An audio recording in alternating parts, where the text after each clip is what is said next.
없지만 하나님을 사랑하는 마음, 여러분 하나님을 향하는 여러분의 마음을 결코 막을 수 없는 줄로 믿습니다. 여러분, 이 자리에 나오신 여러분 위에 하나님의 크신 은혜와 복이 임하시기를 주의 이름으로 축원합니다. 우리 옆에 분에게 한번 인사하겠습니다. 꼭 은혜 받고 들어가십시오. 축복합니다. 사랑합니다. 꼭 은혜 받고 들어가십시오. 축복합니다. 사랑합니다.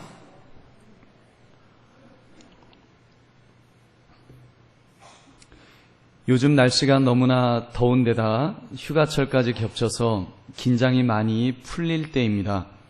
이런 때 사명을 강조하거나 더 열심히 일하자고 하면, 아니 목사님 숨쉬기도 힘든데 무슨 그런 험한 말씀을 하십니까? 이렇게 반문할지도 모르겠습니다. 그런데 이열치열이라는 말이 있지 않습니까? 힘들수록 우리 더 열심을 냅시다.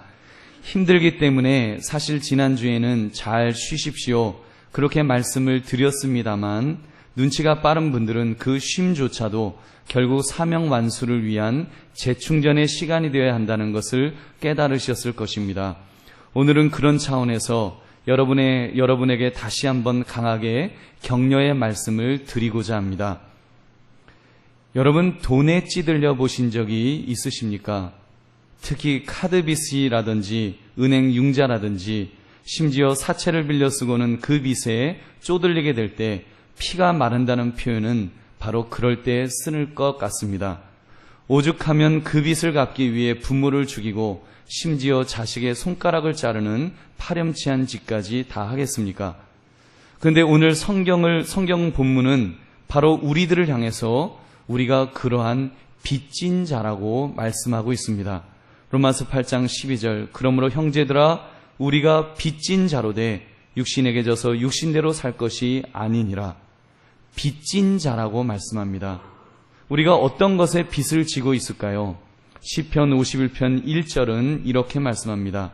내가 죄악 중에서 출생하였으며 어머니가 죄 중에서 나를 잉태하였나이다. 죄악 중에 출생하였다. 이 말은 곧 죄의 빚을 가지고 태어났다는 말입니다. 돈이야 벌어서 갚으면 되지만 죄의 문제를, 죄의 빚을 우리가 어떻게 갚을 수가 있겠습니까? 성경은 말씀합니다. 죄의 삭은 사망이라. 그렇다면 죄의 문제는 죽는 것 이외에는, 이 죄의 빚은 우리가 죽는 것 이외에는 갚을 길이 없다는 말입니다. 이 고약한 죄가 인간에게 어떻게 시작되었는지 사도 바울은 로마서 5장 12절 13절에서 자세하게 설명하고 있습니다. 우리 한번 함께 읽겠습니다. 시작. 그러므로 한 사람으로 말미암아 죄가 세상에 들어오고 죄로 말미암아 사망이 들어왔나니 이와 같이 모든 사람이 죄를 지었으므로 사망이 모든 사람에게 이르렀느니라. 죄가 율법 있기 전에도 세상에 있었으나 율법이 없었을 때에는 죄를 죄로 여기지 아니하였느니라. 아멘. 인류의 조상인 아담 한 사람으로 말미암아 이 세상에 죄가 들어왔습니다. 선악을 알게 하는 나무의 실과를 먹지 말라고 명령하셨는데 아담은 그 명령을 어겼습니다. 먹으면 정령 죽으리라 말씀하신 대로 그것을 먹음으로 불사의 존재로 만들어졌던 인간에게 죽음이라는 것이 찾아오게 된 것입니다. 즉 죄의 빚을 죽음으로 갚아야 되는 그런 존재가 되었습니다. 그렇다면 이 죄의 빚을 어떻게 갚을 수가 있을까요? 인간 스스로 이 죄의 빚을 갚을 능력이 과연 있을까요? 불교에서는 말합니다. 자신을 수양하고 선을 행하면, 착한 일을 많이 하면 그 죄의 값을 갚을 수 있다고. 저는 그렇게 생각하지 않습니다. 손등에 까만 구두약이 묻었는데 그 위에 하얀 밀가루를 뿌려서 하얗게 만들었다 하여 그 구두약이 없어진 것이 아니지 않습니까? 여전히 그 구두약은 밀가루 아래에 있는 것이고 한번 문지르기만 하면 시커먼 구두약이 밑에서부터 올라올 것입니다. 이 진리를 성경은 분명하게 이렇게 정리해주고 있습니다. 예레미야 2장 22절, 주 여호와의 말씀이니라. 내가 잿물로 스스로 씻으며 내가 많은 비누를 쓸지라도 내 죄악이 내 앞에 그대로 있으리니. 여러분, 이것이 인간의 현 주소입니다. 어떤 인간도 이 죄로부터 자유로울 수 없는 것입니다. 그래서 로마서 3장 23절은 이렇게 선포합니다. 모든 사람이 죄를 범하였음에 하나님의 영광에 이르지 못하더니. 결국 우리 처지가 얼마나 불쌍한 처지인지를 성경은 이렇게 말씀하는 것입니다. 그런 인간을 위하여 하나님께서 무슨 일을 하셨는가를 여러분 우리는 말씀을 통하여 알 수 있습니다. 성경은요, 우리의 이 빛이 모두 청산을 받았느라고 말씀합니다. 할렐루야. 로마서 3장 24절 말씀 우리 함께 읽겠습니다. 시작. 그리스도 예수 안에 있는 속량으로 말미암아 하나님의 은혜로 값없이 의롭다 하심을 얻은 자 되었느니라. 아멘. 의롭다 하심을 얻었다. 여러분, 의롭다라는 말은 즉 죄로부터 자유로워졌다는 말인 것입니다. 어떻게 해요? 예수 안에 있는 속량으로. 이 속량이란 것은 몸값을 대신 내어주었다는 말 아닙니까? 즉 빚을 모두 탕감하여 주셨다는 말씀인 것입니다. 어떻게 탕감하셨는가 하면 예수 안에 있는 속량으로 말미암아 탕감해 주셨습니다. 그렇습니다. 예수님께서 친히 그 십자가 위에서 보혈을 흘려주심으로 다 갚아주셨습니다. 이것이 얼마나 큰 사랑인지요. 십자가에서 죽으심으로, 대신 죽으심으로 갚아주신 사랑입니다. 이 큰 사랑을 요한복음 13장 1절은 이렇게 말씀합니다. 유월절 전에 예수께서 자기가 세상을 떠나 아버지께로 돌아가실 때가 이른 줄 아시고 세상에 있는 자기 사람들을 사랑하시되 끝까지 사랑하시니라. 아멘. 끝까지 사랑하시니라. 죽기까지, 목숨을 바치기까지 사랑을 베풀어 주셨습니다. 그 끝까지 사랑하신 것이 베드로전서 1장 18절 19절을 통하여 이렇게 증명하고 있습니다. 우리 한번 같이 읽겠습니다. 시작. 너희가 알거니와 너희 조상이 물려준 헛된 행실에서 대속함을 받은 것은 은이나 금같이 없어질 것으로 된 것이 아니요 오직 흠없고 점없는 어린 양 같은 그리스도의 보배로운 피로 된 것이니라. 아멘. 하나님의 아들 예수 그리스도께서 우리의 죄값을 다 치루어 주시기 위하여 십자가 위에서 피 흘려 죽으셨습니다. 우리를 구원하시려고, 우리를 구조하시려고 자기 몸을 던지셨다는 말입니다. 자기의 생명까지 바치셨습니다. 그 십자가의 보혈의 은혜로 우리는 새로운 생명을 얻게 된 줄 믿습니다. 할렐루야.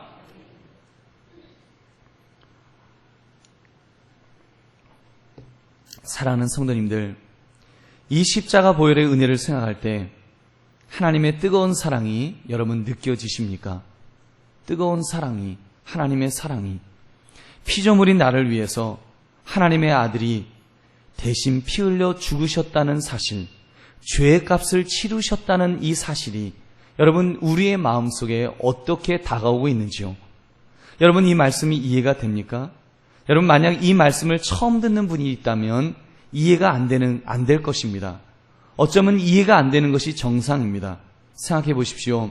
여러분의 자녀는 고사하고 동네 아이를 위하여 여러분이 대신 죽어주실 수가 있겠습니까? 죽어주는 것은 고사하고 팔 하나 떼어줄 수가 있을까요? 아무개를 위해서, 어떤 아이를 위해서, 동네 아이를 위해서 아무개가 팔 하나를 잘라주었대. 여러분 이게 말이 돼요? 여러분 이해할 수 있습니까? 이해할 수 없는 말이지요. 그 아이가 무슨 대단한 인물이라고, 그것이 무슨 인류를 구하는 위대한 사업이라고 팔 하나 떼어내는 고통까지 감수할 수 있겠냐는 말입니다. 근데 성경은 무엇이라고 말씀합니까? 하나님의 아들이 바로 나의 죄값을 치루어 주시기 위하여 십자가에서 죽으셨다고 말씀합니다. 가시관을 쓰시고 손가발에 못이 박히시고 채찍에 온몸이 찢기시고 피와 물을 다 쏟으시면서 그렇게 대신 죽으셨습니다. 무엇이 주님으로 하여금 그 엄청난 희생을 하도록 만들어 주셨을까요? 여러분 그것은 바로 사랑입니다. 저와 여러분을 향한 하나님의 사랑이 있었기 때문에 그 사랑 때문에 예수님께서 우리를 위하여 죽으셨습니다. 그 사랑 때문에 하나님께서 아들을 보내주셨습니다. 요한복음 3장 16절 말씀, 하나님이 세상을 이처럼 사랑하사 독생자를 주셨으니 이는 그를 믿는 자마다 멸망하지 않고 영생을 얻게 하려 하심이라.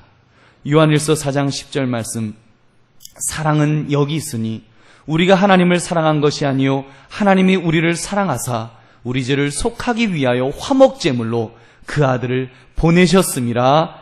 아멘. 여러분, 요한일서 4장 지금 10절 말씀이었는데요.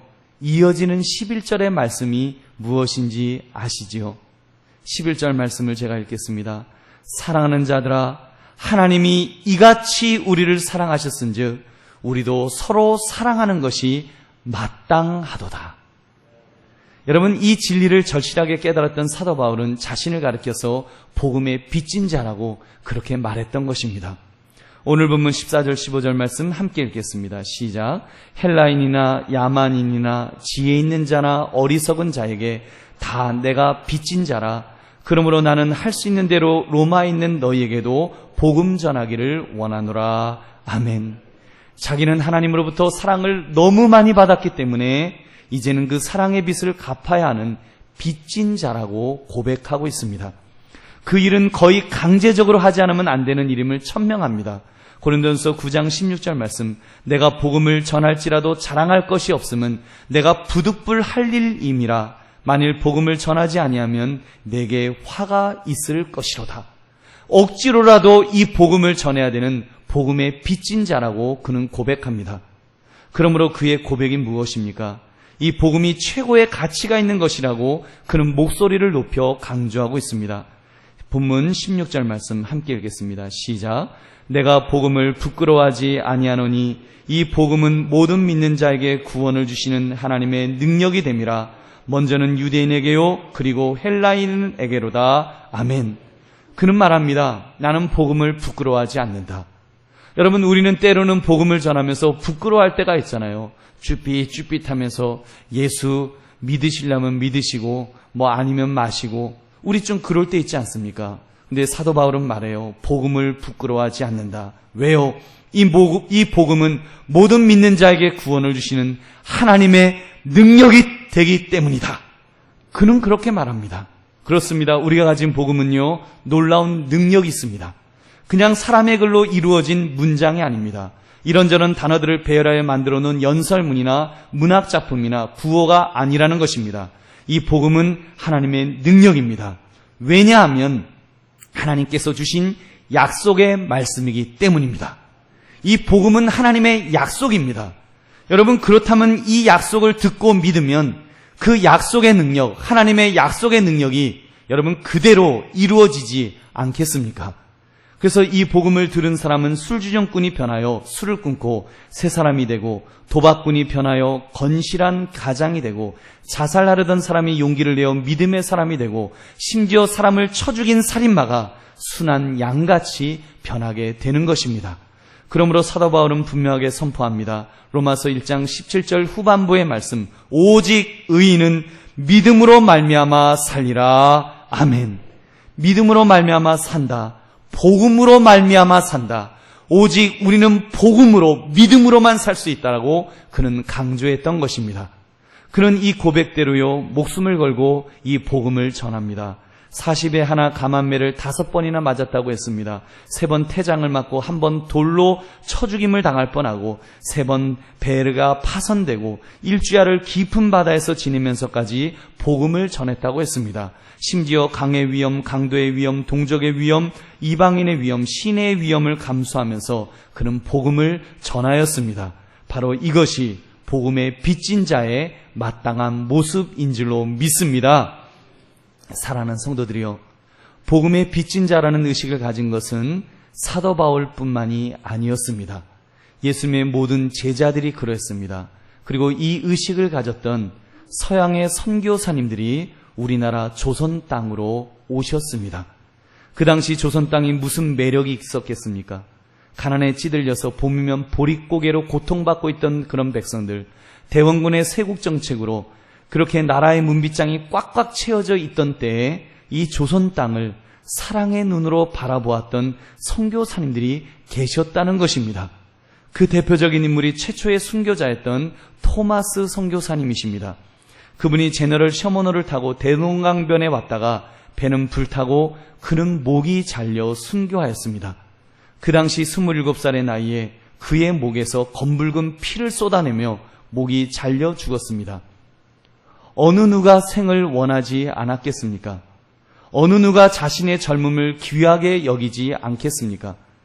토마스 선교사님은 목사님의 아들로 태어나 런던 대학을 졸업하고 먼저 중국을 선교하기 위하여 중국 땅으로 들어갔습니다. 그곳에서 그의 부인을 풍토병으로 잃고 중국에서 만난 조선인 천주교인들이 전혀 성경에 대해 아는 것이 없다는 것을 알았을 때 그의 심장이 다시 뛰었습니다. 아내를 잃은 슬픔보다도 그는 복음으로 마음이 뛰기 시작했습니다. 그래서 성경을 가르치기 위하여 조선 땅으로 온 것입니다. 그런데 제대로 복음도 증거하지 못하고 예수 믿으세요 말 한마디 제대로 증거하지 못하고 배에서 내리자 목이 잘려 죽은 것입니다. 그때 그의 목을 쳤던 박춘건이라는 사람이 후에 이렇게 증언하였습니다. 내가 서양 사람을 죽이는 중에 한 사람을 죽인 것은 내가 지금 생각할수록 이상한 감이 들었다. 내가 그를 찌르려고 할 때 그는 두 손을 마주 잡고 무슨 말을 한 후에 붉은 배를 입힌 책을 가지고 웃으면서 나에게 받으라고 권하였다. 내가 죽이기는 하였으나 이 책을 받지 않을 수가 없어서 받아왔노라. 여러분, 토마스 선교사님이 전해준 것은 성경이었습니다. 한국말로 번역된 성경을, 그 성경을 받은 이들 중에 많은 분들이 훗날 평양의 유력한 신앙인들이 되었습니다. 그를 죽였던 박춘곤은 평양교회의 장로가 되었고 장사포의 홍신길은 서가교회, 석호정 망경대의 최치량은 평양교회를 창립하였습니다.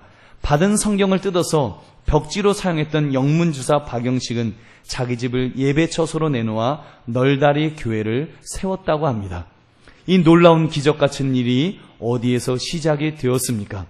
조선을 사랑하고 조선의 백성들을 사랑하였던 토마스 선교사와 같은 분들이 계셨기 때문에 이 땅에 기독교가 뿌리를 내리게 된 줄로 믿습니다.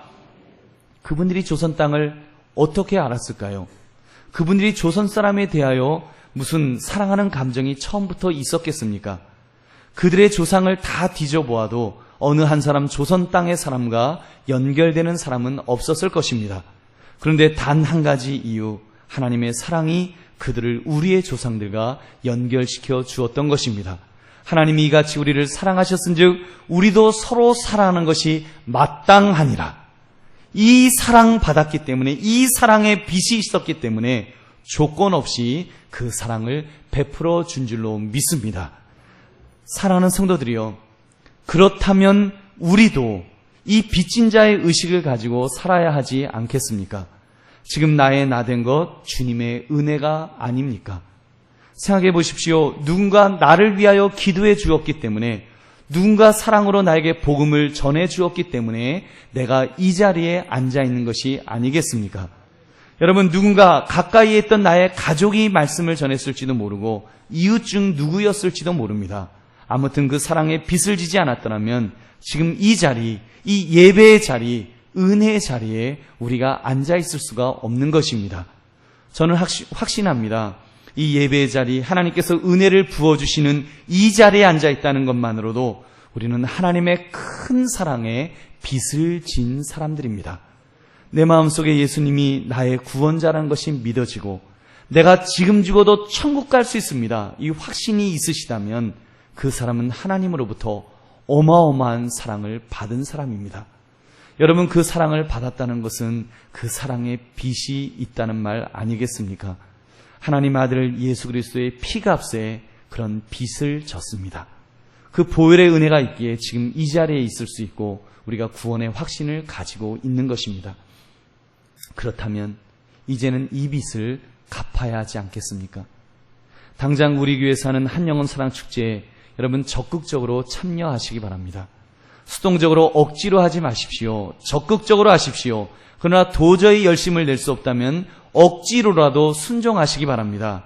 왜냐하면 우리는 사랑의 빚을 졌고 복음의 빚을 졌기 때문입니다.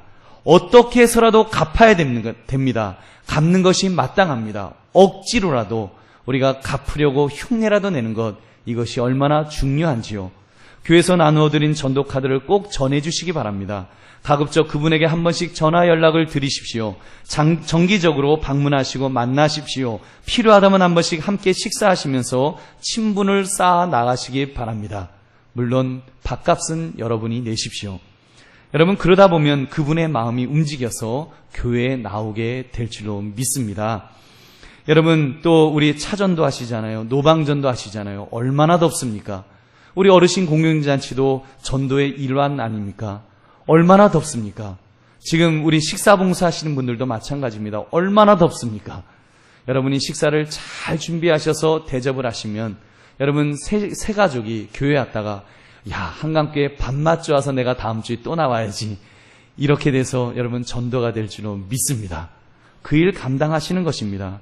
우리 발 마사지 전도 지금 준비하고 있는데 잘 준비하십시오. 그래서 앞으로 잘 섬기는 일에 쓰임 받으시기를 바랍니다. 그리고 나아가서는 여러분 선교에 눈을 떠야 합니다. 내 교회를 위해 전도할 뿐만 아니라 내 교회 부흥에 직접적인 연관이 없다고 할지라도 하나님 나라 확장을 위해 잃어버린 한 영혼을 구원하기 위해 반드시 선교해야 합니다. 가까이로는 개척교회 지원 및 농어촌 선교에 눈을 떠야 하고요. 멀리로는 해외 선교에 눈을 떠야 합니다. 저는 우리 교회가 협력 선교일 망정 많은 선교사님들을 후원하는 것에 대해서 자부심이 있습니다. 그리고 개척교회 농어촌 교회를 힘껏 돕는 모습이 정말 자랑스럽습니다. 그리고 어제 했던 어르신 공경잔치 정말 제가 이렇게 감동이 되더라고요. 주님 사랑하는 마음으로 어제 그 더운 날씨에 삼계탕을 끓이셨습니다.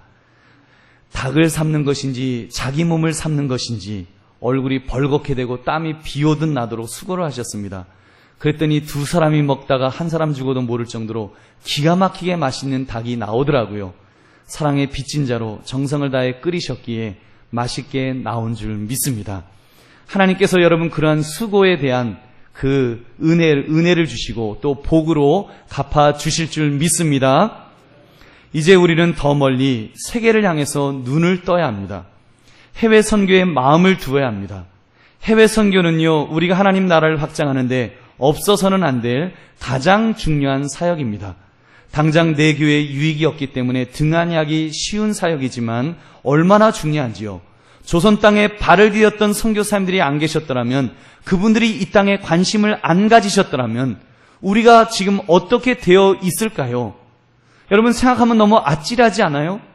그러므로 해외 선교에 반드시 눈을 뜨시기를 주의 이름으로 축원합니다. 당장 우리 앞에는 중대한 과업이 주어져 있습니다. 17명의 우리 교회 성도님들이 중국 신장 지역의 위구르 단기 선교를 떠납니다. 올해로 3번째로 갑니다. 그곳에 가는 분들의 대부분은 보통 2번째 가시고 심지어 3번째로 가시는 분들도 계십니다. 그곳이 무슨 관광지일까요? 남태평양의 섬처럼 아름다운 파라다이스냐는 말입니다. 아니지 않습니까? 그냥 중국의 척박한 땅에 위구르족이 사는 평범한 마을을 다니는 것입니다. 우리나라 1960년대 시골 같다는 말을 합니다. 어떤 분들은 여름 휴가 기간을 모두 그 단기 선교에 쏟아부었습니다.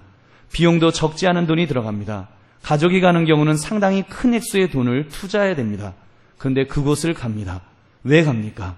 성령님께서 가라고 감동을 주셨기 때문에 가는 줄로 믿습니다. 다른 이유가 없지요. 가라 하셨기 때문에, 올해도 복음을 전해라 명령하셨기 때문에 순종하여 가는 것입니다. 사랑의 빚이 있기 때문에 복음의 빚을 갚기 위하여 가는 줄로 믿습니다. 그렇다면 우리는 어떻게 해야 할까요? 나 몰라라면서 그냥 당신들 잘 다녀오시오 이렇게 해도 될까요? 여러분 아닙니다. 그랬다가는 큰일 납니다.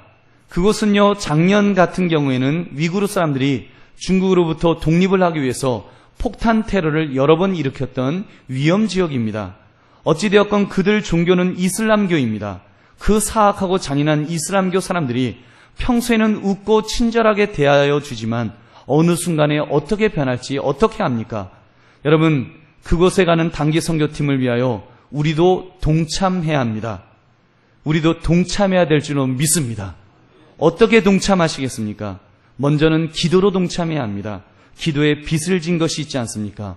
100년 전에 영국 교회 성도들이, 미국 교회 성도들이, 캐나다 교회, 호주 교회 성도들이 우리 민족을 위하여 기도해 준 것처럼 우리도 위구르 사람들을 위하여, 그리고 그곳에 가는 단기 선교팀을 위하여 기도해 주어야 합니다. 그 기도의 빚을 갚아야 합니다. 그 기도해 줄 때 기도의 능력을 가지고 우리 단기 선교팀이 승리하며 돌아올 줄로 믿습니다. 또 하나 사랑으로 동참해야 합니다. 단기 선교팀에게 우리의 사랑을 담아 갈 수 있도록 해 주어야 합니다. 단기 선교팀 당신들만 사랑을 베푸시오. 사랑의 메신저가 되시오. 우리가 이러면 안 됩니다. 여러분, 우리는 우리의 사랑을 전하라고 사랑의 메신저로 그분들을 보내는 것입니다. 그러므로 여러분의 마음을 담아 물질로도 지원해 주시기 바랍니다. 재물이 있는 곳에 내 마음이 있다 하지 않았습니까? 단기 선교팀을 위하여 헌금도 하십시오. 여러분, 많이 못해도 괜찮습니다. 우리가 십시일반으로 조금씩 할 때, 그러나 우리의 마음을 담아서 할 때 우리 선교팀이 얼마나 힘을 얻겠습니까? 여러분, 돈이 모자라면 선교비로 지원해 주면 되지만 선교팀의 사기는 선교비로 메워줄 수 없는 것 아니겠습니까? 그래서 힘껏 사랑으로 보내주시기를 주의 이름으로 부탁드립니다. 말씀을 맺습니다. 여러분, 우리는 이렇게 빚을 갚기 위해 애를 쓰는 사람이 되어야 합니다. 힘껏 애를 쓰십시오. 우리는 하나님으로부터 받은 사랑이 너무 크기 때문에, 정말 복음의 빚을 진 사람들이기 때문에 우리는 어떻게 해서라도 내가 빚을 갚아야 되겠다, 이런 마음으로 살아가야 됩니다. 때로는요, 받은 것보다 더 크게 한다 생각할 정도로 혼신을 다하여 애를 쓰시기 바랍니다. 여러분이 품고 있는 그 한 영혼 사랑에 품고 있는 태신자들이 있으면 정말 그분들을 제대로 섬기십시오. 특별히 그분들이 여러분의 가족이면 배우자라면 아주 파격적으로 섬기십시오. 하나님 섬기시는 마음으로, 예수님 섬기시는 마음으로 그렇게 사랑으로 섬겨보시기 바랍니다. 여러분, 그러면 하나님께서 여러분의 배우자의 마음을 움직여 주실 줄로 믿습니다. 여러분, 마찬가지입니다. 세계 선교를 향해서도 우리의 마음을 더 열어야 됩니다. 교회 부흥에 직접적인 그런 도움도 안 되는데 왜 해야 되나, 이런 생각하면 큰일 납니다. 여러분, 우리는 마음의 문을 열고요, 우리가 받은 복음의 빚이 있기 때문에 우리는 조건 없이, 이유 없이 복음을 전하는 것입니다. 그곳에 복음이 없으면, 그곳에 예수 그리스도가 없으면, 그곳에 교회가 없으면 우리는 복음을 전하는 것입니다. 여러분, 위구르는 교회가 없다고 합니다. 그곳에는 예수님을 믿고 싶어도 믿을 수 없는 그런 지역입니다. 사실 이슬람은요, 전도에도 별로 효과도 없습니다. 그러나 여러분, 우리는 복음의 빚진 자이기 때문에 복음을 전하는 것입니다. 주님이 땅끝까지 이르러 내 증인이라고 말씀하셨기 때문에 그 일을 감당하는 것입니다. 우리가 애써 감당하면 하나님께서 갚아주실 줄로 믿습니다. 요한계시록 22장 12절 말씀, 보라 내가 속히 오리니 내가 줄 상이 내게 있어 각 사람에게 그가 행한 대로 갚아주리라. 하나님께서 갚아주실 것입니다. 가장 귀한 것으로 갚아주실 줄 믿으시기 바랍니다.